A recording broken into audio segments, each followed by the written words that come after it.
Let me ask you a question. If St. Peter were alive today and he was born in Igbo land, do you think he would stop being Igbo because he is a Christian? Hold that thought. A few seconds ago, I saw a video, a Catholic priest ordained somewhere in Europe, standing before the altar of God, wearing a cassock made of Isi-Agụ, not as a costume, not as drama, but as his identity. And it shook me because somewhere along the line, we told ourselves a lie that to follow Christ, we must abandon who we are. That to be holy, we must become foreign.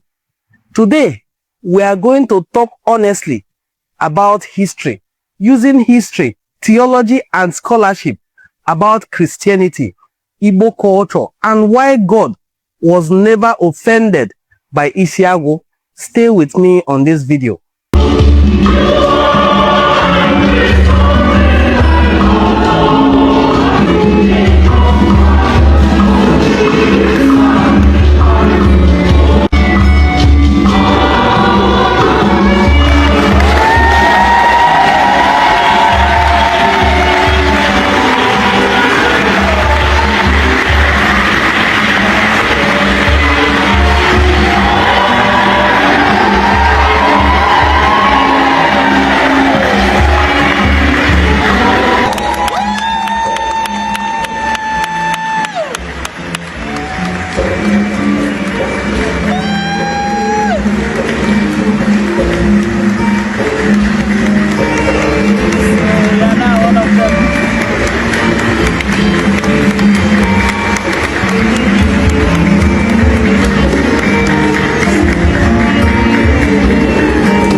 Ụmụ Igbo, ndị enu anyị bụ ụmụnne m, daalụnụ, ndewonu. This is not an attack on Christianity. I am a Christian myself. This is not an attack on the church. In fact, historians like Lamin Sanneh, a respected scholar of Christianity in Africa, have shown that Christianity spread widely in Africa because it could be translated into local cultures and languages. The church gave us schools, hospitals, literacy, and global connection. But something dangerous happened. Along the way, we didn't just accept Christianity, we rejected ourselves. We threw away names, languages, dances, symbols, and we called it holiness. But as cultural scholars like Frantz Fanon warned, when a people abandon their culture to feel civilized, the damage is psychological, not spiritual. Holiness is not the same thing as self-rejection. Let me describe what I saw. A newly ordained Catholic priest standing confidently, wearing a cassock sewn with Isi-Agụ fabric. The same Isi-Agụ that Igbo historians like Elizabeth Isichei described as a symbol of authority, achievement, and communal respect in the Igbo society. And guess what? The Vatican did not collapse. The altar did not catch fire. God did not walk away. Instead, it was beautiful. And it raised a painful question. Why is it that when a European wears African fabric, we call it inculturation? But when an African man does same, we call it paganism. Even Paul was very proud to call himself a Roman. Anthropologists have a word for this: cultural hierarchy. Scholars like Edward Said explained how colonial systems taught colonized people to see their own traditions as inferior, while seeing foreign ones as pure and superior. Many of us grew up hearing, the dance is pagan, that cloth is fetish, that language is evil, that name is idolatry, change it. But nobody explained why. Fear replaced understanding. Fear replaced masquerade. fear the masquerade, fear symbols, fear elders, fear wisdom, fear stories. Yet, biblical scholars remind us that Christianity itself emerged from inside the Jewish culture, a Jewish culture that is not alien to Ndi Igbo. Jesus wore Jewish clothing. Jesus attended Jewish festivals. Jesus spoke Aramaic. He did not destroy culture. He walked through it. Theologians call this principle inculturation. According to Catholic scholar Aylward Shorter, inculturation means allowing the gospel to take flesh within a people's culture, not replacing the culture with another one. Christianity is not a culture, it is faith, and faith always enters a people through their culture. That is why Christianity in Rome looks Roman, Christianity in Ethiopia looks Ethiopian, Christianity in Korea looks Korean. So why must Christianity in Igbo land look like colonial Europe? Why must our worship language, clothing, posture, and expression deny our own Igbo identity? Now let's address the elephant in the room, the big elephant, masquerades. Yes, some were used wrongly. Scholars of African religion like John Mbiti are very clear on this point.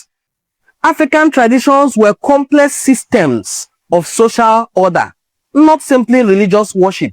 Many masquerades were judicial, educational, historical, and communal.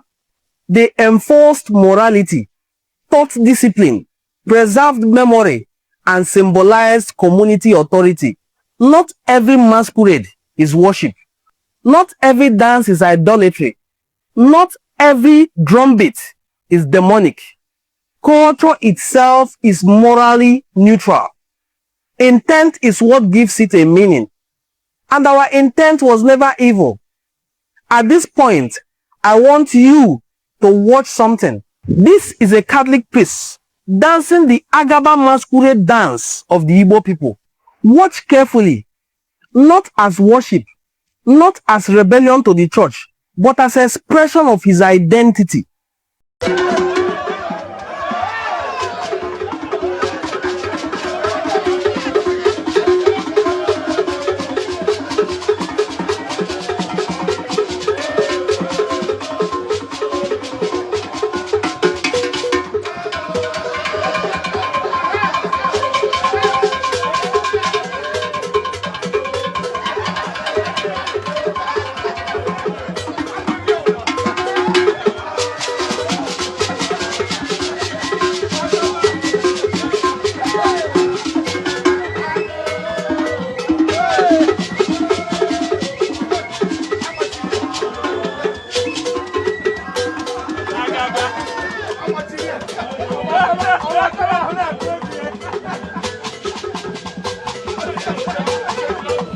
Now, answer this question. Did God leave the room? Or did you see what sociologists call social integration? Joy, confidence, belonging. Scholars like Kwame Bediako argue that African Christianity becomes strongest when believers no longer feel forced to choose between Christ and their culture. You do not lose Christ by being Igbo. You lose yourself when you are taught that being Igbo is a problem. Now, my people, Ndi Igbo, Njemono, stop confusing colonial trauma with holiness. Educational researchers have shown that children who were taught to despise their mother tongue often struggle with identity and confidence when they grow up.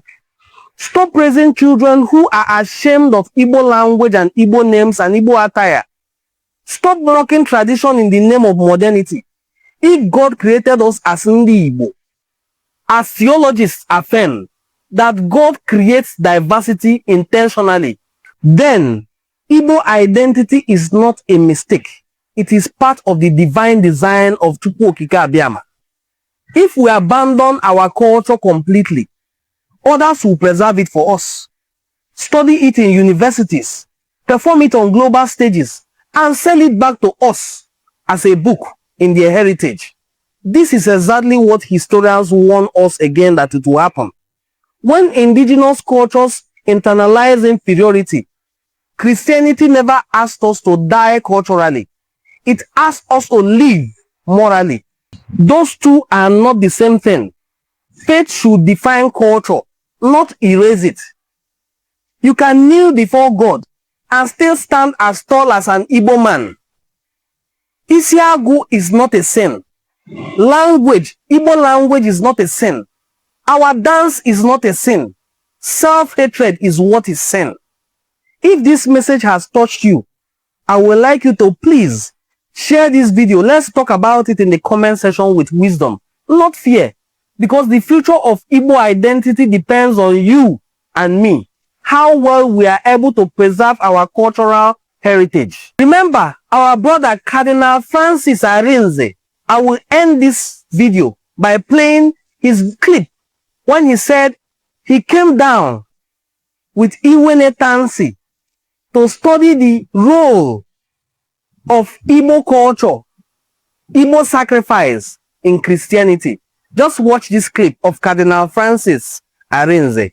When he was in Dunukofia as parish priest, I went to look for books for my thesis. I was writing a doctoral thesis on sacrifice in Igbo traditional religion as an introduction to the Christian sacrifice. So I spent about 2 months in London.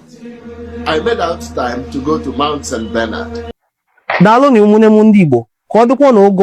will see you in our next video. If this is your first time of coming across any of our videos, kindly rush to the subscribe button now and hit the subscribe button. Tap into our bio, you will see our WhatsApp phone number there. If you need to contact us to give us any kind of support, you are highly welcome. See you in our next video. Bye!